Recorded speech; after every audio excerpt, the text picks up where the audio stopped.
Hello મારા વહાલા વહાલા વિદ્યાર્થી મિત્રો, કેમ છો? મજામાં? મારું નામ છે ફાલ્ગુન આદ્રોજા, હું રાજકોટથી છું અને તમે જોઈ રહ્યા છો ફિઝિક્સ વિથ ફાલ્ગુન સર. અને વહાલા વિદ્યાર્થી મિત્રો, અત્યારે આપણે જોઈ રહ્યા છીએ ધોરણ 11 ફિઝિક્સ ચેપ્ટર નંબર 14 દોલનો, કે જેમાં લાસ્ટ લેક્ચરની અંદર આપણે આવર્તકાળ, આવૃત્તિ અને સ્થાનાંતર આ ત્રણ ભૌતિક રાશિઓ વિશે માહિતી મેળવેલી હતી. ફટાફટ એકવાર રિવાઇઝ કરી દઈએ. આવૃત્તિ એટલે શું? તો કે એકમ સમયમાં થતા દોલનોની સંખ્યાને આવૃત્તિ કહે છે. એકમ સમયમાં થતા દોલનોની સંખ્યા. આવૃત્તિનો એકમ હર્ટ્ઝ છે, અથવા તો તમે પ્રતિ સેકન્ડ પણ લઈ શકો, પણ જનરલી આપણે જ્યારે પણ દાખલો ગણશું ત્યારે આવૃત્તિનો એકમ શું લેવાના છે? હર્ટ્ઝ લેવાના છે. એના પછી તો કે આવર્તકાળ એટલે શું? તો કે કોઈ પણ કણ દોલન કરતો હોય ત્યારે એક દોલન પૂરું કરવા માટે લાગતા સમયગાળાને આવર્તકાળ ટી કહે છે, કેપિટલ ટી. આવર્તકાળ અને આવૃત્તિ વચ્ચેનો સંબંધ શું છે? તો કે આવર્તકાળ એ આવૃત્તિનું વ્યસ્ત છે, આવૃત્તિ એ આવર્તકાળનું વ્યસ્ત છે, એટલે બે એકબીજાના વ્યસ્ત છે. એટલે આવર્તકાળ ટી બરાબર તમે 1/f અથવા 1/μ સંજ્ઞા વાપરી શકો. ટેક્સ્ટ બુક ની અંદર આવૃત્તિ માટે મ્યુ સંજ્ઞા વાપરેલી છે. મેં તમને કીધું હતું ને લાસ્ટ લેક્ચરમાં, જો યાદ ન હોય તો પાછું આ મ્યુ કહેવાય આને, બરાબર? સ્મોલ વી જેવું જ લાગે, પણ આપણે જનરલી આપણે શું વાપરવાના છે? સ્મોલ એફ, એટલે કન્ફ્યુઝન ન થાય, બરાબર? હા. એના પછી આપણે જોયું હતું સ્થાનાંતર. તો કે સ્થાનાંતર વિશે આપણે જે આગળ પહેલા સેમેસ્ટરમાં ભણી ગયા છીએ એમાં સ્થાનાંતર અને અહીંયા આગળ સ્થાનાંતરમાં શું તફાવત છે? તો એ જે સ્થાનાંતર હતું એ માત્ર સ્થાન સ્થાનાંતર હતું. સ્થાન સ્થાનાંતર એટલે કેવું સ્થાનાંતર? કે જે માત્ર સ્થાન ઉપર આધારિત હોય એવું સ્થાનાંતર. પ્રારંભિક અને અંતિમ બિંદુઓ વચ્ચેનું લઘુત્તમ અંતર છે એને સ્થાન સ્થાનાંતર કહેવાય, બરાબર? પણ એના સિવાયના પણ ઘણા બધા સ્થાનાંતર હોય છે. જેમ કે કોઈ બ્લોક છે, એને દિવાલ સાથે જોડેલો હતો ને પછી બ્લોકમાં સ્પ્રિંગની સાથે જોડેલો હોય છે. એ બ્લોકને જો પોતાના સ્થાનથી ખસેડવામાં આવે તો એ દોલનો શરૂ કરશે, બરાબર છે? તો મધ્યમાન સ્થાનથી આગળ પાછળ જેટલો જાય છે એ પણ એનું સ્થાનાંતર જ ગણાશે. દાખલા તરીકે કોઈ લોલક છે, એ પોતાનો ખૂણો છે એ સમયની સાથે સતત બદલતો રહે છે, તો એ પણ કોણીય સ્થાનાંતર કહેવાશે, સ્થાનાંતર જ કહેવાશે, પણ આગળ પાછળ સ્થાનાંતર થાય છે, બરાબર? પણ કોના સંદર્ભમાં થાય છે? તો કે ખૂણાના સંદર્ભમાં. ખૂણો કેવી રીતે બદલાય છે? તો કે સમયની સાથે બદલાય છે. ખ્યાલ આવી ગયો? એના પછી બીજા ઘણા બધા ઉદાહરણ આપણે જોયા હતા કે 12th સ્ટાન્ડર્ડમાં તમે આવશો 12મા ધોરણની અંદર, ત્યારે આપણે જોશું વિદ્યુત ચુંબકીય તરંગો છે, એમાં વિદ્યુત ક્ષેત્ર અને ચુંબકીય ક્ષેત્ર બંને સમયની સાથે દોલનો કરે છે. તો એમાં પણ સ્થાનાંતર આવે છે શબ્દ, બરાબર? આપણા ઘરે જે વોલ્ટેજ હોય એ વોલ્ટેજ સપ્લાય જે આવે છે એને કેપેસિટરની સાથે, કેપેસિટર એક પ્રકારનું સાધન છે કે જે વિદ્યુત ઉર્જાનો સંગ્રહ કરે છે. 12મામાં આપણે ભણશું ડિટેલમાં કે જેની અંદર તમે એસી સપ્લાય આપો તો એમાં જે વોલ્ટેજ છે એમાં પણ વોલ્ટેજ વધે અને ઘટે, વધે અને ઘટે. પણ કેવા વોલ્ટેજ આપવાના છે? AC voltage, alternating current. આપણા ઘરે જે વોલ્ટેજ સપ્લાય આવતો હોય એ, ઓકે? તો એમાં પણ અપડાઉન થાય છે. ધ્વનિના તરંગો છે એમાં પણ દબાણ છે એના લીધે આગળ પાછળ થાય છે. તો આ બધા સ્થાનાંતરના અલગ અલગ પ્રકારો છે, એને પણ આપણે સ્થાનાંતર તરીકે જ ઓળખવાના છીએ, બરાબર? ત્યાં સુધી મેં તમને લાસ્ટ લેક્ચરમાં કરાવેલું છે. હવે જે જોવાનું છે ખૂબ જ ઇમ્પોર્ટન્ટ છે, જેનું નામ છે આવર્તીય વિધેય, પિરિયોડિક ફંક્શન. હા, સૌથી પહેલા તો આવર્તીય વિધેય એટલે શું? આવર્તીય વિધેય શું કામ ભણવું જોઈએ? તો કે હવે આપણે જે સ્થાનાંતરની ચર્ચા કરવાના છીએ, આપણે આ પ્રકરણની અંદર મેઇનલી સરળ આવર્ત ગતિ પહેલા તો શીખવાની છે. સરળ આવર્ત ગતિ એટલે શું એ તમને આગળ એક વખત આવી પણ ગયું છે, બરાબર? પહેલા લેક્ચરમાં તમને સમજાવ્યું હતું. એવી ગતિ કે જ્યારે કોઈ પદાર્થ દોલન કરતો હોય, જ્યારે કોઈ પદાર્થ દોલન કરે, ફરી પાછું એકવાર ખાસ ધ્યાનથી સમજી લેજો. દાખલા તરીકે આ કોઈ પદાર્થ છે, બરાબર? આ પદાર્થને દોલન કરાવવાના છે. તો આ પદાર્થ છે ને એ અહીંયાથી લઈ અને અહીંયા સુધી દોલનો કરે છે. આમથી આમ જાય, આમથી આમ જાય, આમથી આમ જાય, આમથી આમ જાય. ખ્યાલ આવી ગયો? હવે આ જગ્યા છે એનું શું નામ આપ્યું હતું આપણે? આ જગ્યાને આપણે નામ આપ્યું હતું સંતુલન સ્થાન. કારણ કે અહીંયા જ્યારે એના ઉપર કોઈ બાહ્ય બળ નહીં લાગતું હોય ત્યારે પદાર્થ અહીંયા એમનેમ પડ્યો હશે, શાંતિથી પડ્યો હશે, બેઠો હશે, બરાબર? પણ તમે આને ઘણી રીતે સમજી શકો. દાખલા તરીકે લોલકના સંદર્ભમાં સમજી શકો, સ્પ્રિંગ અને બ્લોકના સંદર્ભમાં પણ સમજી શકો.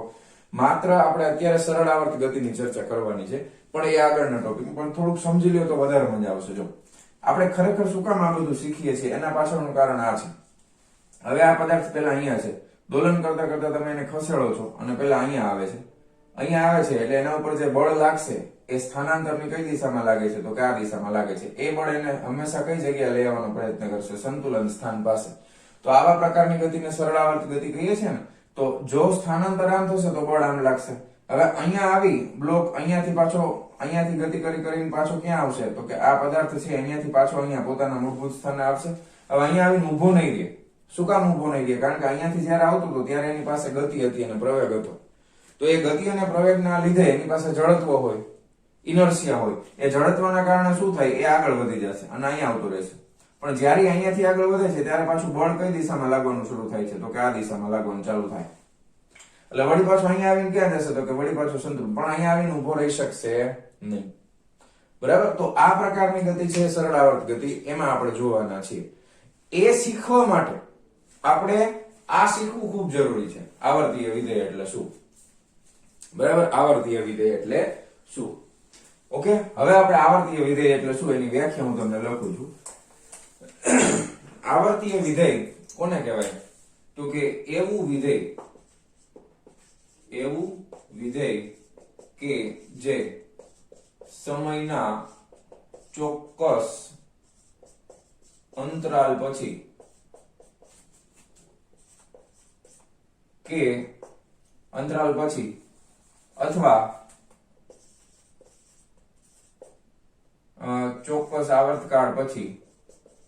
ચોક્કસ આવર્તકાળમાં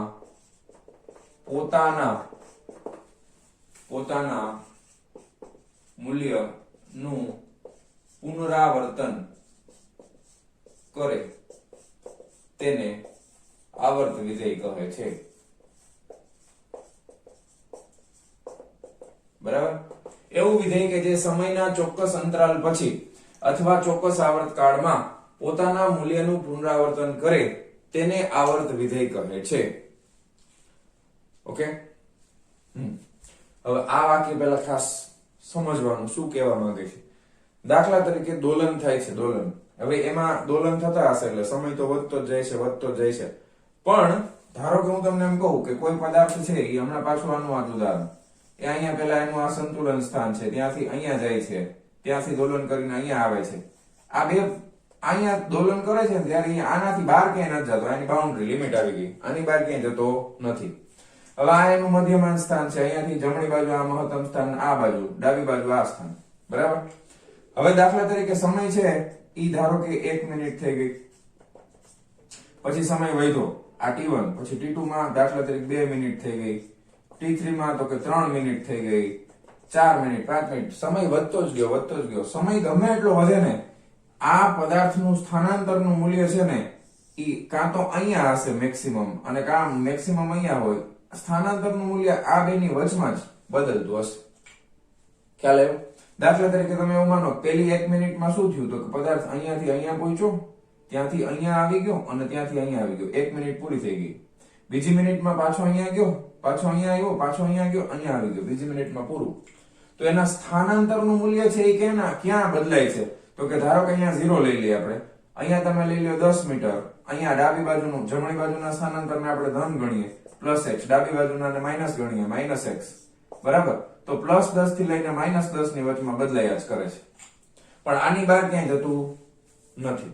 તો સ્થાનાંતરનું મૂલ્ય શું હોઈ શકે? તો કે -10 x <10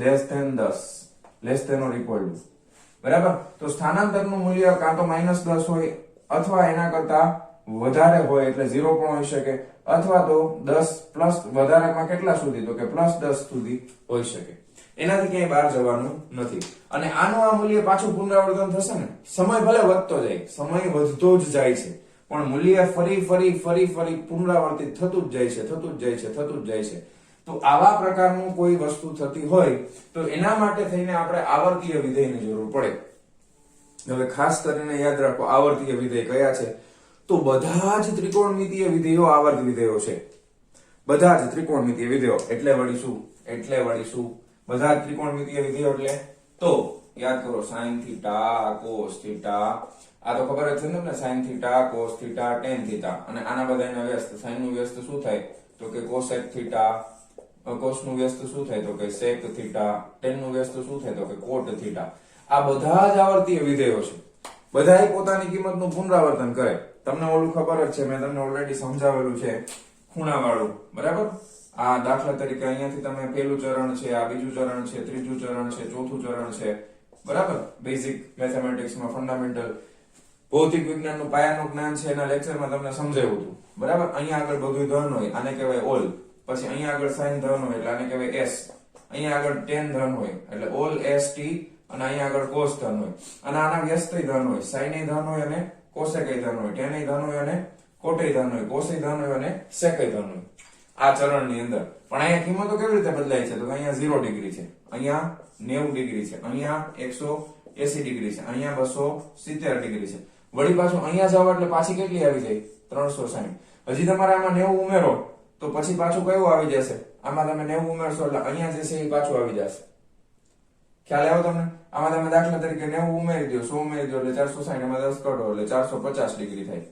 વળી પાછા આમાં 90 ઉમેરો તો 9 5 14 એટલે 540 ડિગ્રી થઈ. પણ કિંમતો બધી જે ચરણમાં આવતી હશે 0 થી લઈ અને 90 ની વચ્ચે અને 360 થી લઈ અને 450 ની વચ્ચે બધી કિંમતો પાછી રિપીટ થાય. જો આ ચરણમાં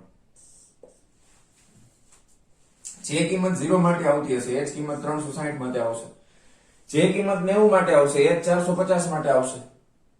ખબર પડે તમને? જે કિંમત 1 ડિગ્રી માટે આવે આમાં 1 ઉમેરો તો આમાં 1 ઉમેરવો પડે. જે કિંમત 1 ડિગ્રી માટે આવશે એ 361 ડિગ્રી માટે પણ આવશે. એટલે જેમ જેમ ખૂણો બદલાય છે પણ એક ચોક્કસ વળી પાછું હજી આ પાછું રિપીટ થયા કરશે, વળી પાછું રિપીટ થયા જ કરશે. તો આવું વિધેય, તો આ બધા જ કેવા વિધેયો કહેવાય? તો કે આવર્ત વિધેય કહેવાય. આ બધા જ કેવા વિધેયો કહેવાય? તો કે આવર્ત વિધેયો કહેવાય. ખબર પડી ગઈ? સાચું કે ખોટું સમજાણું તમને? આવર્ત વિધેય એટલે શું? તો કે ત્રિકોણમિતિના બધા વિધેય. હવે આમાંથી આપણે છે ને ખાસ બે ઉપર ધ્યાન આપવાના છે, સાઇન વિધેય અને કોસાઇન વિધેય. બરાબર. આને વિધેયના સ્વરૂપમાં લખવું ને તો આમ લખાય SINE, સાઇન વિધેય, અને આમ લખાય COSINE, કોસાઇન વિધેય. કોસાઇન વિધેય એટલે કોસ વાળું અને સાઇન વિધેય એટલે સાઇન વાળું. હવે પ્રશ્ન એ થાય કે સાહેબ આ બે જ કેમ લેવાના? આપણે આ બે ની હારે જ લેવા દેવા છે, બરાબર. આ બધા ભલે આવર્ત વિધેય હોય પણ આની હારે આપણે કઈ લેવા દેવા નહીં હોય આ પ્રકરણમાં. શું કામ? વળી પાછું એ પ્રશ્ન આવીને ઉભો રહે ને કે સર એવું કેમ? તો એવું એટલા માટે ભાઈ કે આ બેમાં તમે ગમે એ ખૂણો લેશો ને સાઇન અને કોસમાં તો કોઈ દિવસ અવ્યાખ્યાયિત પદ નહીં આવે. કયું પદ નહીં આવે? અવ્યાખ્યાયિત. જ્યારે આ બધામાં અવ્યાખ્યાયિત પદ આવશે. ખ્યાલ આવ્યો? હવે હું તમને થોડુંક ડિટેલમાં સમજાવું. જો આજના લેક્ચરમાં માત્ર આવર્તીય વિધેય શીખડાવીશ, માત્ર આવર્તીય વિધેય શીખડાવીશ, બરાબર. કારણ કે એ એક વખત મગજમાં ઘૂસી જાય પછી આ ચેપ્ટર સમજવાની મજા આવે, બરાબર. એટલે માત્ર આવર્તીય વિધેય ડિટેલમાં આપણે શીખશું, બાકી બધી વાત પછી, બરાબર. મેં શું કીધું તમને? એ બે જ વિધેય શું કામ? સાઇન અને કોસ જ શું કામ લેવાના? બરાબર. બધા આવર્તીય વિધેય છે પણ લઈશું આપણે સાઇન અને કોસ. શું કામ? દાખલા તરીકે હું અહીંયા લખું છું, અહીંયા સાઇન થીટા આપણે લઈએ, અહીંયા કોસ થીટા લઈએ છીએ, બરાબર. પછી અહીંયા ટેન થીટા લઈ લઈએ, પછી સાઇન નું ઊંધું કોસેક થીટા, કોસ નું ઊંધું સેક થીટા, ટેન નું ઊંધું કોટ થીટા, બરાબર. હવે મેં તમને કીધું એ પ્રમાણે આ બધા વિધેયો પોતાનું મૂલ્ય રિપીટ કરે છે, બરાબર છે. જ્યારે આનો ખૂણો છે ને, આ બધાનો ખૂણો આ જો સમયનું વિધેય હોય તો આ વાક્ય પણ યાદ રાખો. ખૂણો કોનું વિધેય છે? તો કે અહીંયા આગળ જે આ ખૂણો છે ને એ સમયનું વિધેય છે. એટલે ધારો કે હું તમને એમ કહું ખૂણો થીટા બરાબર ઓમેગા ટી છે. ખૂણો શું છે? તો કે સમયનું વિધેય, સમયનું વિધેય. શું કામ? કારણ કે સમય બદલાય ને ખૂણો બદલાય, સમય બદલાય અને ખૂણો બદલાય, બરાબર. મેં તમને આ ચરણ કીધા ને, દાખલા તરીકે અહીંયા 0 ડિગ્રી, અહીંયા 90 ડિગ્રી, અહીંયા 180 ડિગ્રી, 9 દોઢા 9 270 ડિગ્રી, વળી પાછા 360 ડિગ્રી. ધારો કે હું એવી રીતે બનાવી નાખું થીટા બરાબર ઓમેગા ટી. ઓમેગા એટલે શું છે? તો કે કોણીય આવૃત્તિ છે, કોણીય આવૃત્તિ છે. લાસ્ટ લેક્ચરમાં સમજાવ્યું હતું. ઓમેગા બરાબર શું થાય? 2 પાઈ બાય કેપિટલ ટી થાય આવર્તકાળના સ્વરૂપમાં. એ બધું સમજો. ઓમેગા બરાબર 2 પાઈ બાય કેપિટલ ટી થાય. કેપિટલ ટી એટલે આવર્તકાળ છે. આપણે સરળ આવર્ત ગતિને ધ્યાનમાં લઈને બધું શીખવાના છે. આ કેપિટલ ટી એટલે શું છે? એક ચક્કર પૂરું કરવા માટે લાગતો સમય. દાખલા તરીકે કોઈ કણ છે એ 0 ડિગ્રી થી ચાલુ કરીને એક ચક્કર પૂરું કરે તો કેટલો ખૂણો ફરી ગયો? જો 0 થી લઈને 360, 360 એટલે કેટલા થાય? તો કે 2 પાઈ થાય. આ 0 પાઈ ના સ્વરૂપમાં લખું તો 2 પાઈ થાય ને. તો હવે આ એક ચક્કર પૂરું કર્યું તો એક ચક્કર પૂરું કરે એને શું જ કહેવાય? એને શું કહેવાય? તો કે એને આવર્તકાળ t કહેવાય. તો કોણીય વેગ અને કોણીય આવૃત્તિ ઓલમોસ્ટ સરખા છે. વેગ કેટલો થાય? તો કે ભાઈ અંતરના છેદમાં સમય. કેટલું અંતર? અને કોણીય અંતર કેટલું કાપ્યું? તો કે ભાઈ 2 પાઈ જેટલું અંતર કાપ્યું. કેટલા સમયમાં? તો t જેટલા સમયમાં. તો કોણીય વેગ ઓમેગા બરાબર શું થાય? 2 પાઈ t. જેને હવે આપણે કયા નામે ઓળખશું? તો કે આપણે ઓળખશું કોણીય આવૃત્તિના નામે. બરાબર છે? એટલા માટે મેં અહીંયા થીટા બરાબર શું લઈ લીધું છે? થીટા બરાબર ઓમેગા t લઈ લીધું છે. કારણ કે અહીંયા આગળ થીટા ખૂણો છે એ કોનું વિધેય છે? સમયનું વિધેય છે. ખૂણો છે એ કોનું વિધેય છે? સમયનું વિધેય છે. હવે દાખલા તરીકે હું એમ કહું કે ભાઈ આ સમય પછી અહીંયા પહોંચ્યું, દાખલા તરીકે અહીંયા 45 ડિગ્રી આવે છે ધારો. બરાબર છે? એ અમુક સમય પછી આવે છે. કેટલા સમય પછી આવ્યું? જો આખે આખું ચક્કર પૂરું કરવા માટે એટલે કે 2 પાઈ જેટલો ખૂણો કપાય ને તો સમય એટલે આવર્તકાળ કેટલો જોઈશે? તો કે આમ આવર્તકાળ કેપિટલ T જેટલો જોઈશે. હવે અહીં મેં કેટલા ડિગ્રી લીધા છે? 45 ડિગ્રી લીધા છે. ખ્યાલ આવ્યો? 45 ડિગ્રી. હવે 45 ડિગ્રી એટલે કેટલા થાય? 45 ડિગ્રી એટલે કેટલા થાય? મને ખબર છે. જો 180 ડિગ્રી હોય તો રેડિયન ના સ્વરૂપમાં લખું છું. 180 ડિગ્રી હોય તો પાઈ રેડિયન થાય ને. બરાબર છે? તો 45 ડિગ્રી હોય તો કેટલા થાય? ખ્યાલ આવે છે? તો પાઈ ગુણ્યા 45 ભાંગા શું કરવું પડે? 180. બરાબર છે? 9 પંચા 45, 9 દુ 18, 5 ચોક 20. કેટલા થયા? Pi by 4. કેટલા થાય છે? Pi by 4. એટલે પાઈ બાય 4 તો 45 ડિગ્રી. તો અહીંયા ખૂણો 2 પાઈ હોય તો આવર્તકાળ t છે. તો અહીંયા ખૂણો કેટલો છે આપણી પાસે? ધારો કે પાઈ બાય 4 છે ને. બરાબર? હવે જો આ ખાસ ધ્યાનથી સમજો શું કરું છું. તો સમય કેટલો પસાર થયો હોય? જુઓ તો પાઈ બાય 4 ગુણ્યા t ના છેદમાં 2 પાઈ. પાઈ પાઈ કેન્સલ. આવર્તકાળ હોય t ના છેદમાં 8. તો બધી વસ્તુ ધ્યાનથી સમજો. તમે એવું ન વિચારતા કે ભાઈ ટેક્સ્ટ બુકમાં નથી ને આ સર બધું આવું બધું કરાવે ને ક્યાંથી કરવું ને શું કામ કરવું. બરાબર? આ વ્યવસ્થિત સમજાવશો તો આગળ મજા આવશે સમજવાનું. બરાબર? તો અહીંયા તમે જોઈ શકો છો કે 45 ડિગ્રી હોય તો આવર્તકાળ કેટલો લખવો પડે? t/8. સમજાય છે? તો મારે કહેવાનો મતલબ એ છે કે ખૂણો છે એ સમયનું વિધેય છે એવું તમે સમજજો. હવે આગળ ધ્યાન આપો. મેં તમને કીધું એ પ્રમાણે આપણે કોની હારે લેવા દેવા છે? તો કે સાઈન અને કોસ ની હારે. શું કામ એની હારે જ તે? એ હવે હું તમને સમજાવું છું ધ્યાનથી વ્યવસ્થિત. ધારો કે અહીંયા 0 ડિગ્રી એક લઈ લઈ, ખૂણાનું માપ લઈ લઈ છે. આ થીટાનું માપ એટલે ઓમેગા t નું માપ છે. ધારો કે એ 0 ડિગ્રી છે અત્યારે. પછી એક બીજું માપ લેશું આપણે 0 ડિગ્રી. આ કોમન માપ છે 90 ડિગ્રી. આ બધાય તમે જાણીતા છે. 0 90 ના માપ 90 માં જ લેશું આપણે. પછી 9 દુ 18 180 ડિગ્રી. બરાબર? 18 પછી 9 દુ 18 9 તેરી 27 એટલે 270 ડિગ્રી. બરાબર? પછી 9 ચોક 36 360 ડિગ્રી. બરાબર? હજી આગળ વધારો હોય તો વધારે કઈ વાંધો નથી. હવે તમે જુઓ આપણે કિંમત કેટલાથી કેટલાની વચ્ચે બદલાય છે? તો કે મેં તમને હમણાં જે ઉદાહરણ આપ્યું એમાં +10 થી -10 ની વચમાં એમાં કોઈ અવ્યાખ્યાયિત પદ આવે? દાખલા તરીકે કોઈ કણ આ રીતના આમ સ્થાનાંતર કરતું હોય, દોલન કરે છે, સ્થાનાંતર નહીં પણ દોલન કરે છે. અહીંયાથી અહીંયા ગયો, અહીંયાથી વળી પાછો અહીંયા ગયો, તો અહીંયા 0 છે. અહીંયા દાખલા તરીકે +10 મીટર છે, અહીંયા -10 મીટર છે. તો દોલન કેટલાથી કેટલાની વચ્ચે થાય છે? -10 થી +10 માં. આમાં કઈ અવ્યાખ્યાયિત પદ આવે? નો આવે ને. હવે જોજો sin 0 બરાબર કેટલા થાય? તો 0. cos 0 બરાબર કેટલા થાય? 1. tan 0 બરાબર કેટલા થાય? sin 0 ના છેદમાં cos 0. 0 ના છેદમાં 1 એટલે 0 જ થાય. cosec 0 બરાબર કેટલા થાય? cosec 0 બરાબર 1 ના છેદમાં sin 0.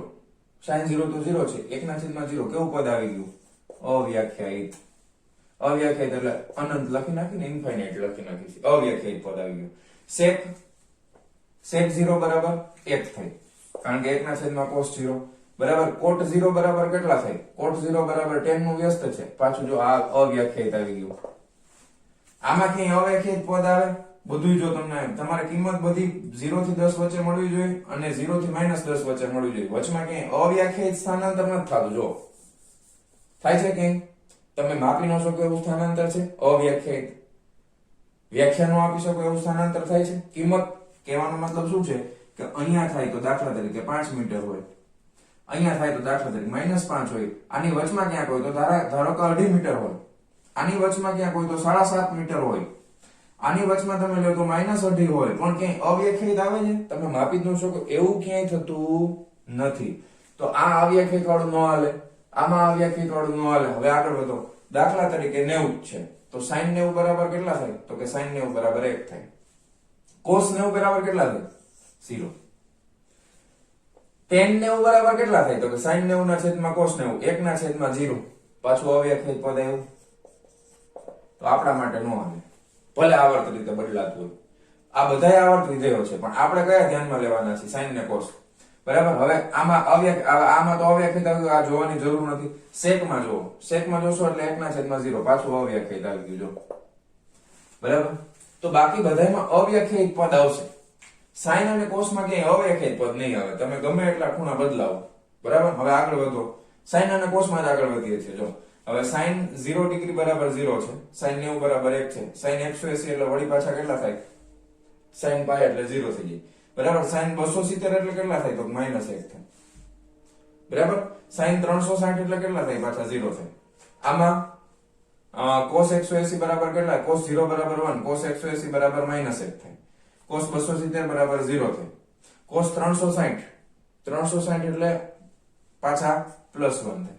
બરાબર. તો આની કિંમત જો બદલાયા રાખે છે, 0 થી +1, +1 થી 0, -1, 0.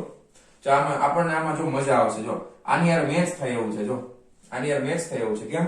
તો કે અહીંયા 0, તો અહીંયા 0 રાખી આપણે પહેલા, પછી અહીં +1 છે, તો આના ગુણાકારમાં આપણે કંઈક +1 કરી નાખીએ, તો 10 ગુણ્યા 1 કરી તો પ્લસ થઈ જાય કે નહીં? તો આ વિધેય મેચ થાય એવું છે. જો પછી પાછું 180 એ 0 થાય, એટલે વળી પાછા તમારું અહીંયા દોલન કરતા કરતા કણ અહીંયાથી અહીંયા આવી ગયું, એટલે વળી પાછું 0 થઈ ગયું. વાહ, બહુ સરસ. પછી અહીંયાથી પાછું આ જો નેગેટિવ -10 માં આવ્યું, તો ગુણાકારમાં હું -10 ગુણ્યા -1 કરી નાખું. ઓહો, બહુ સરસ. તો -10 મળે. વળી પાછું અહીંયા આવી ગયું, તો 0 થઈ ગયું. ઓહો, થઈ ગયું. તો આ રીતે આપણે જે આવર્ત વિધેયોની ચર્ચા કરવાના છીએ એ કયા વિધેયો હશે? તો કે sin અને cos હશે. આપણે ક્યાંય tan theta, cosec theta, sec theta, cot theta આવશે નહીં. એ બધા પણ આવર્તીય વિધેયો જ છે, પણ એમાં અવ્યાખ્યાયિત પદ આવે છે. જ્યારે આપણી સરળ આવર્ત ગતિમાં કોઈ પણ જગ્યાએ અવ્યાખ્યાયિત સ્થાનાંતર જેવી કોઈ વસ્તુ હોતી નથી. સમજાઈ ગયું વ્યવસ્થિત રીતે? ઓકે. તો આ તમારે નોટ ડાઉન કરવું હોય તો ફટાફટ વિડિયો પોઝ કરી અને આટલી વસ્તુ નોટ ડાઉન કરો, અને પછી હું તમને આગળ ટેક્સ્ટબુક પ્રમાણે, હવે હું તમને ટેક્સ્ટબુક પ્રમાણે સમજાવીશ. મારે તમારા મગજમાં એ ઘુસાડવું હતું મેઇન, કે આવર્ત વિધેયોમાં આપણે sin અને cos જ શું કામ લઈએ છીએ? બરાબર છે. કારણ કે sin અને cos ની કિંમત આ રીતે બદલાય છે. પછી વચમાં જો પાછી બદલાતી હશે, આ 0 થી સીધું 1 ના આવે. પણ દાખલા તરીકે તમે 45 ડિગ્રી લ્યો, sin 45 ડિગ્રી આવે એટલે તમને ખબર છે 1/√2 થાય. cos 45 એટલે 1/√2 થાય. બરાબર. તો આમાંથી આ ઘટવા તરફ છે, આમાંથી આ વધવા તરફ છે, અને વધતા વધતા 1 થાય છે. આમાંથી આ 1 માંથી ઘટતા ઘટતા 0 થાય છે. બરાબર. એટલે બે ઓલમોસ્ટ સરખી રીતે જ વધઘટ કરે છે. બે ઓલમોસ્ટ કેવી રીતે વધઘટ કરે છે? સમાન રીતે જ વધઘટ થાય છે. બરાબર. તો બેનો ગ્રાફ પણ આવશે. ગ્રાફ પણ એકદમ સહેલો છે. sin અને cos નો ગ્રાફ 12મા ધોરણ સુધી બધે આવશે. જ્યાં પણ આવર્ત ગતિ, આવર્ત વિધેયો આવશે, વિદ્યુત વાળું તમે આપણે ભણશું 12મા ધોરણની અંદર. ઓકે. વિદ્યુત ચુંબકીય તરંગો ને બધાની અંદર આપણે કર્વ જ્યારે જોશું, ગ્રાફ બનાવશું, ત્યારે એ sin અને cos નો જ ગ્રાફ આવશે અલ્ટરનેટિંગ કરંટમાં પણ. ઓકે. તો ફટાફટ આ તમારે ટેબલ નોટ કરવું હોય તો ટેબલ નોટ કરી લો. ચાલો ચાવા દઉં છું. હા, ચાલો ચાલો વિદ્યાર્થી મિત્રો, હવે તમને આવર્તીય વિધેયમાં સૌથી સરળ સમીકરણ સમજાઈ ગયા હશે. સૌથી સરળ આવર્તીય વિધેય લખવું હોય તો આપણે કોનો સહારો લેવાના છીએ? કાં તો સાઇન વિધેયનો અથવા તો કોસાઇન વિધેયનો. હવે આપણે ટેક્સ્ટબુક પ્રમાણે આગળ વધીએ. બરાબર છે. ચાલો, બહુ સરસ. તો હવે આપણે કોઈ પણ સૌથી સરળ આવર્તીય વિધેય આપણે લખવું છે. બરાબર. ગણિતનો ઉપયોગ કરીએ છીએ. વિધેય એટલે ફંક્શન કહેવાય. વિધેયને શું કહેવાય? ઇંગ્લિશમાં ફંક્શન કહેવાય. ફંક્શન ઓફ ટાઈમ t, સમયનું વિધેય છે ને, એટલે આ રીતે લખાય. આ f ઓફ t અને આવી રીતના વચાય. Function of time t, t for time સમય છે, અને f ફોર ફંક્શન, ફંક્શન એટલે વિધેય છે. ઓકે. તો એને આપણે આ રીતે લખી શકાય. સૌથી સરળ આવર્ત વિધેય એ cos ના સ્વરૂપમાં લખીએ, ઓમેગા t. બરાબર. અહીંયા આગળ કેપિટલ A શું છે? તો બધી વસ્તુ લખીએ. અત્યારે કેપિટલ A આપણા માટે અત્યારે અચળાંક છે, આપણને કઈ ખબર નથી, અચળાંક છે. બરાબર છે. ઓમેગા છે એ કોણીય આવૃત્તિ છે, પણ અત્યારે આપણે લખતા નથી. બરાબર, એને પછી આપણે ધીમે ધીમે સમજવાનો પ્રયત્ન કરશું. ઓમેગા કોણીય આવૃત્તિ છે, અચળાંક છે, એ પણ અચળાંક છે. તો સૌથી સરળ આવર્ત વિધેયમાં આપણે શું લખી શકાય? તો કે a cos ઓમેગા t. બરાબર છે. શું કામ? તો કે cos ની કિંમત છે a, કેમાંથી કેટલા? હવે જો આ ખાલી જ્યારે cos ઓમેગા t સૌથી સરળ આવર્ત વિધેય છે, તો શું sin વાળું સરળ આવર્ત વિધેય નથી? તો કે ભાઈ sin વાળું સરળ આવર્ત વિધેય છે, પણ અહીંયા આગળ તમે જોશો ને આ ઓમેગા માટે, તો અહીંયા આગળ આવર્તકાળ તમે શું લખી શકો? તો કે આવર્તકાળ t બરાબર, અથવા તો આવર્તકાળ t બરાબર 2π/ઓમેગા લખી શકાય. કેમ આવું? આવું કેમ? તો યાદ રાખો, cos ની ઓછામાં ઓછી કિંમત કેટલી? 0. cos ની ઓછામાં ઓછી કિંમત કેટલી છે? 0 છે. બરાબર ને? એટલે કેટલા ડિગ્રીએ 0 થાય? તો કે cos 90 બરાબર કેટલા થાય? તો કે 0 થાય ને? cos 90 બરાબર 0 થાય. ધ્યાન આપજો, ખાસ ધ્યાન આપજો શું કહેવા માંગુ છું. આ આવર્તકાળ 2π/ઓમેગા શું કામ આવે છે એ હું તમને સમજાવું છું. cos 90 બરાબર 0 થાય છે. બહુ સરસ. cos, હવે આપણે આગળ વધતા જઈએ. cos 180 ડિગ્રી બરાબર શું થાય? cos 0 બરાબર 1 થાય. cos 180 બરાબર -1 થાય. બરાબર. પછી અહીંયા આપણે લખીએ cos 0 બરાબર 1 થાય છે. cos 90 બરાબર, જો cos 0 બરાબર 1 થઈ ગયું, cos 90 બરાબર 0 થઈ ગયું, પછી એમાં 90 ઉમેરા, cos 180 બરાબર -1 થઈ ગયું. બરાબર. વળી પાછા આજે એમાં 90 ઉમેરો તો cos 270 આવે, તો એ પાછું 0 થાય છે. ધ્યાન આવ્યું? તો એક આખી સાયકલ પૂરી થઈ ગઈ ને. જો એક આખી સાયકલ મારે પૂરી કરવી છે, તો હજી હું આમાં એક કામ કરું, અહીંયાથી વળી પાછું +1 થી પાછું +1 પાસે પહોંચવાનું હોય ને, હજી આમાં 90 ઉમેરી દઉં તો પાછા કેટલા થઈ જશે? cos 360 degree.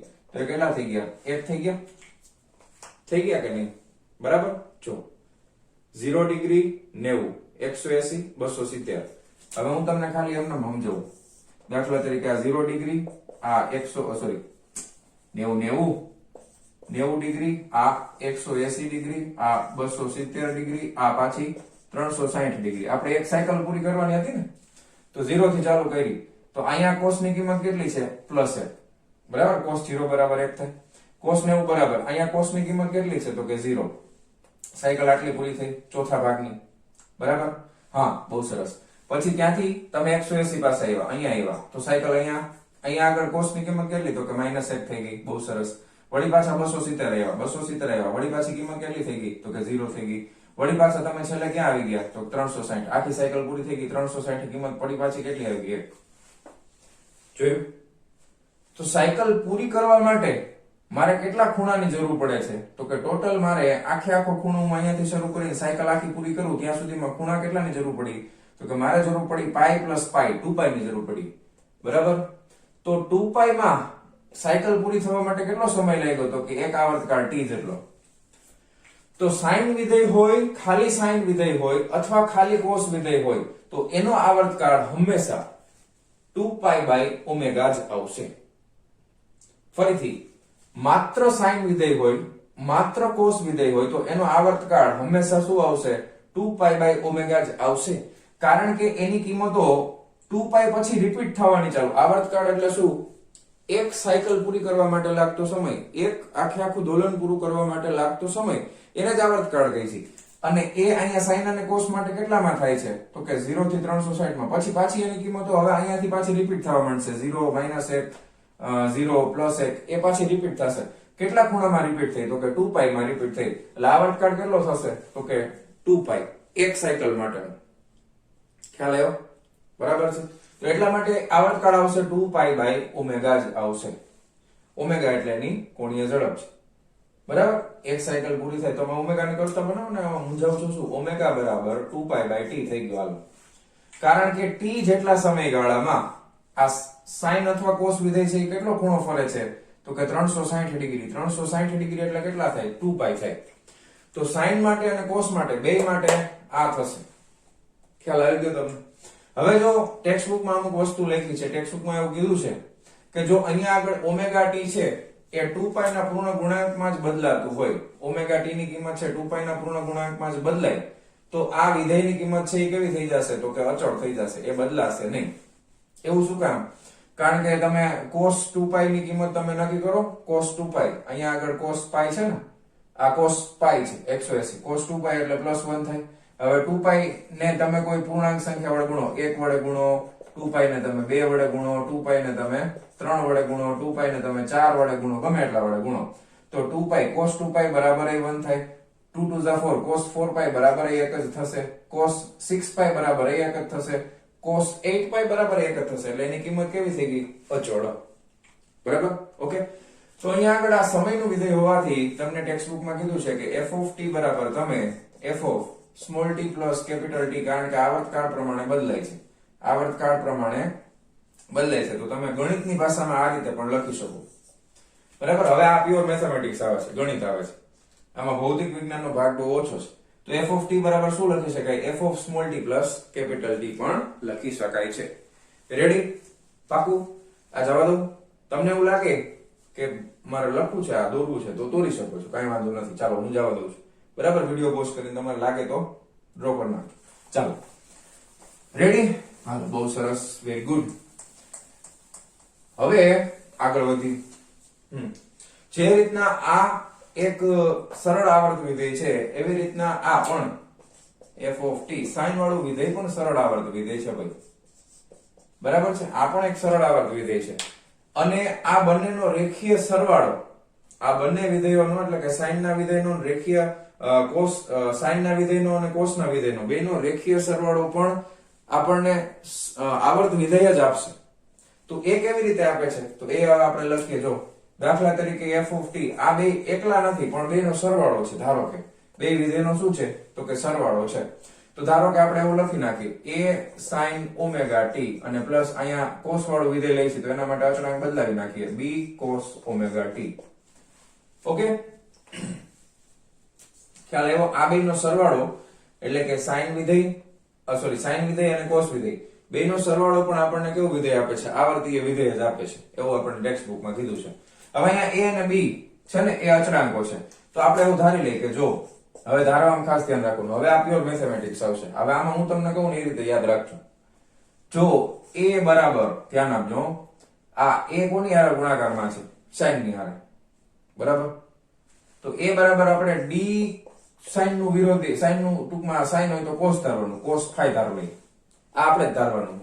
બરાબર? જો a બરાબર d cos phi અને b બરાબર, બોલો હવે શું ધારશું? b બરાબર, બેમાં કોમન તો d જ ધારવાનો, cos હોય તો sin ધારવાનું, sin phi હોય તો શું થાય? તો કે ભાઈ તો કઈક આવું થાય. જો તો હવે શું થશે? જો આ બેની કિંમત મૂકી દો આમાં, a બરાબર અહીંયા તમે મૂકો d cos phi sin omega t plus b ની કિંમત મૂકો d sin phi cos omega t, common શું નીકળે? d. બરાબર? હવે ધ્યાન આપજો, પેલા sin વાળું લખું, sin omega t, અહીંયા લખું cos phi પ્લસ અહીંયા બીજું લખું sin cos, sin cos. હવે તમારે કદાચ બી ગ્રુપ હોય, મેથ્સમાં તમે નો હોય, મેથ્સ વાળા ગ્રુપમાં કે મેથ્સમાં હોય, મેથ્સમાં હોય તો બહુ ઈઝી, તમને ફટાફટ સમજાઈ જાય. તમે એક સમીકરણ ભણ્યા છો ગણિતની અંદર, સમીકરણ કંઈક આવું છે, sin alpha plus beta is equal to sin alpha cos beta plus sin beta cos alpha. આવું મેથ્સમાં ગણિતમાં સમીકરણ છે. આલ્ફા બીટા ને બદલે a b કરો તોય વાંધો નથી. બરાબર છે? sin a વત્તા b બરાબર, ધારો કે આમ હોય, બસ તમને એમ થાય કે સાહેબ આ આલ્ફા બીટા, અમે આવું કંઈક, તો sin a રાખો, cos b રાખો, plus sin b cos a, બે એકનું એક જ થયું ને? જો આના જેવું કંઈક દેખાય તમને, sin alpha cos beta વત્તા sin beta cos alpha. તો આના બરાબર આમ થાય તો આના બરાબર આ થાય કે નહીં? હા, બસ. તો સિમ્પલ. આ તમને યાદ ન હોય તો ટપકાવી દેજો. બરાબર? આ સૂત્ર. તો હવે અહીંયા આગળ જો d એમનેમ રહેશે. હવે આનું સાદુરૂપ આપણે આપવું હોય તો શું આપી શકાય? sin alpha plus beta. તો sin alpha plus beta એટલે sin omega t plus phi. થઈ ગયું? થઈ ગયું ને? તો આ સમયનું વિધેય આપણને મળ્યું. બરાબર છે? સમયનું આવર્તીય વિધેય બે ભેગા હોય, sin અને cos બે ભેગા હોય તો આવર્તીય વિધેય આ રીતે લખી શકાય, d sin omega t plus 5. બરાબર છે, d sin omega t plus 5. સરળ આવર્ત ગતિમાં આપણે જોશું ત્યારે આપણે આના વિશે પાછી ડિટેલમાં ચર્ચા કરવાના છીએ. ઓકે, અત્યારે તમને આ મેથેમેટિકલ સ્ટેપ સમજાઈ ગયું? કાઈ વાંધો, કોઈ પ્રોબ્લેમ નથી ને? ચાલો હવે ધારો કે આપણે આ જે છે ને બેને નામ આપી દઈએ, આને આપણે સમીકરણ 1 આપી દઈએ, આને આપણે સમીકરણ નંબર 2 આપી દઈએ. બરાબર છે, સમજાણું? હવે જો શું કરવાના છે તો કે આપણે આ phi ની કિંમત જોઈએ છે. ધારો કે આ phi એટલે કઈ ખૂણો છે ને, કારણ કે sin અને cos ના ગુણાકારમાં ખૂણો જ આવે, તો મારે એની કિંમત જોતી હોય તો કઈ રીતે મને મળશે? બરાબર, એનો આપણે થોડોક વિચાર કરવો છે. બીજી એક વસ્તુ, ધારો કે આ બેનો વર્ગ કરી અને સરવાળો કરી દઈએ. બરાબર, તો અહીંયા લખું છું સમીકરણ 1 અને 2 નો વર્ગ કરી સરવાળો કરતા. બરાબર, આ d ની કિંમત મારે જોઈએ છે. પહેલા શું કરવું છે? મારે આ d ની કિંમત જોઈએ છે. તો કેવી રીતે મળશે? જો ડાબી બાજુનો વર્ગ, 2 ની ડાબી બાજુનો વર્ગ a સ્ક્વેર વત્તા b સ્ક્વેર, એટલે જમણી બાજુનો વર્ગ થઈ જશે. d સ્ક્વેર કોમન નીકળી જાય, અંદર શું આવે? sin સ્ક્વેર 5 વત્તા cos સ્ક્વેર 5. આ તો તમને આવડતું જ હોય. sin સ્ક્વેર થીટા વત્તા cos સ્ક્વેર થીટા કેટલા થાય? 1 થાય ને? તો એના બરાબર થઈ ગયું d સ્ક્વેર. બરાબર, તેથી ખાલી d બરાબર શું થાય? તો કે વર્ગમૂળ ની અંદર a સ્ક્વેર વત્તા b સ્ક્વેર. સાવ સહેલું જો છે ને. કેપિટલ D બરાબર શું થઈ ગયું? બે બાજુ વર્ગમૂળ લઈ લ્યો. હવે sin square theta plus cos square theta બરાબર 1 થાય. બરાબર, બે બાજુ વર્ગમૂળ લઈ લ્યો એટલે D બરાબર વર્ગમૂળ ની અંદર a સ્ક્વેર વત્તા b સ્ક્વેર. ચાલો, બહુ સરસ, સમજાઈ ગયું? હા, હવે દાખલા તરીકે આ બેનો ગુણોત્તર લઈ લો એટલે ખૂણો મળી જાય. બરાબર, તો એને આપણે બ્લુ કલર થી લખી, સમીકરણ 1 અને 2 નો ગુણોત્તર લેતા લઈ લો. હાલો, 1 અને 2 નો 2 અને 1 નો લઈ, કારણ કે ઉપર આપણે sin રાખવું છે, નીચે આપણે cos રાખવું છે. બરાબર, 2 અને 1 નો ગુણોત્તર લઈ લો એટલે b ના છેદમાં a બરાબર dd કેન્સલ થઈ ગયા ઉપર નીચેથી. અહીંયા શું આવે? sin phi ના છેદમાં cos phi. sin ના છેદમાં cos એટલે શું લખાય? તો કે tan phi લખાય ને? તો તમારે કિંમત જોઈએ છે ખૂણાની, તો phi બરાબર શું થઈ જશે? tan inverse b by a. બહુ સરસ, જો બધું મળી ગયું. ઓકે, તમારે આ સમીકરણની અંદર d ની કિંમત જોઈએ છે તો d આવી રીતે મળશે. બરાબર, વર્ગમૂળ ની અંદર a સ્ક્વેર વત્તા b સ્ક્વેર. phi ની કિંમત જોઈએ છે તો phi આવી રીતે મળશે, tan ઇન્વર્સ b ના છેદમાં a. ઓમેગા t તો તમને રકમમાં સમય આપી દે કે t સમય જોઈએ છે, તો તમને આ કિંમત ફંક્શન છે જે વિધેય છે એની કિંમત તમને મળી જશે. ખ્યાલ આવી ગયો? સમજાય છે ને પરફેક્ટલી? કોઈ વાંધો નથી ને? હવે તમને આવર્તીય વિધેયમાં કોઈ પણ જાતનો પ્રશ્ન હોવો જોઈએ નહીં. આ આપણે મેથેમેટિકલ સ્ટેપ કરેલા છે. આ સમીકરણ જે આવ્યું ને છેલ્લું, આનો આપણે ભરપૂર પ્રમાણમાં ઉપયોગ કરશું. અહીંયા તમે sin પણ લઈ શકો અથવા cos પણ લઈ શકો. બરાબર, કારણ કે sin ની કિંમત જે મળે છે એ જ કિંમત આપણને cos માં પણ મળે છે. બરાબર, પછી અહીંયા કઈક ખૂણો બદલાવવો પડે, આપણે થોડોક ફેરફાર. ધારો કે હું તમને સમજાવું. જો એક બહુ સરસ ઉદાહરણ, sin 30 ની કિંમત બોલો તો કેટલી થાય? તો કે 1/2. cos 60 ની કિંમત બોલો તો 1/2 થાય ને? ખ્યાલ આવ્યો?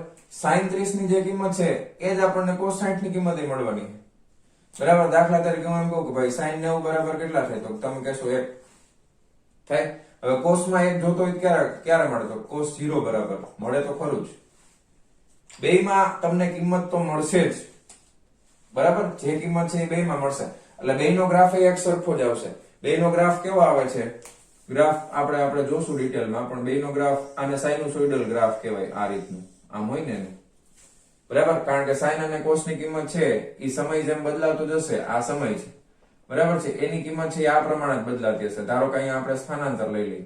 બરાબર, એટલે અહીંયા હું x લખી નાખું તો એ આ રીતે જ બદલાશે. અહીંયા મહત્તમ આવશે, અહીંયા 0 થઈ જશે, આમાં -1, અહીંયા ધારો કે +1 થઈ ગઈ, અહીંયા 0 છે, અહીં +1 થઈ ગઈ, વળી પાછી 0 થઈ ગઈ, અહીં -1 થઈ ગઈ, વળી પાછી અહીંયા 0 થઈ ગઈ, વળી પાછી +1.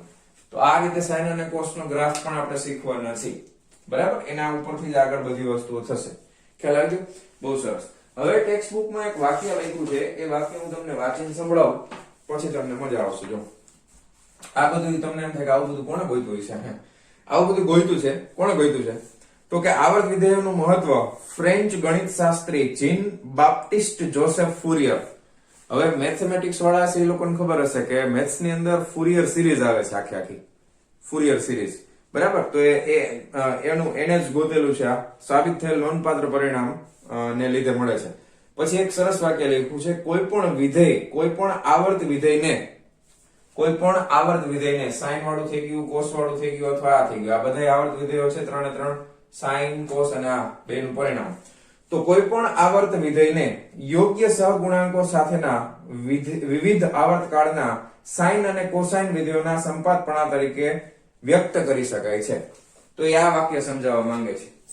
કોઈ પણ આવર્ત વિધેયને સાઇન અને કોસાઇન ના, બરાબર છે, સાઇન તમે લઈ લો અથવા કોસાઇન તમે લઈ લો, એના સહગુણાંક અહીંયા તમે એ લીધો છે, અહીંયા આગળ સહગુણાંક ધારો કે અહીંયા કોઈ પણ આવર્ત વિધેય છે સમયનું, એને તમે સાઇન અને કોસાઇન, આ સાઇન વિધેય આ કોસાઇન વિધેય, એમાં યોગ્ય સહગુણાંક એટલે અહીંયા a છે અહીંયા b છે, બેયના સરવાળા તરીકે તમે વ્યક્ત કરી શકો છો, કારણ કે પરિણામી તમને આવર્ત વિધેય જ મળવાનું છે.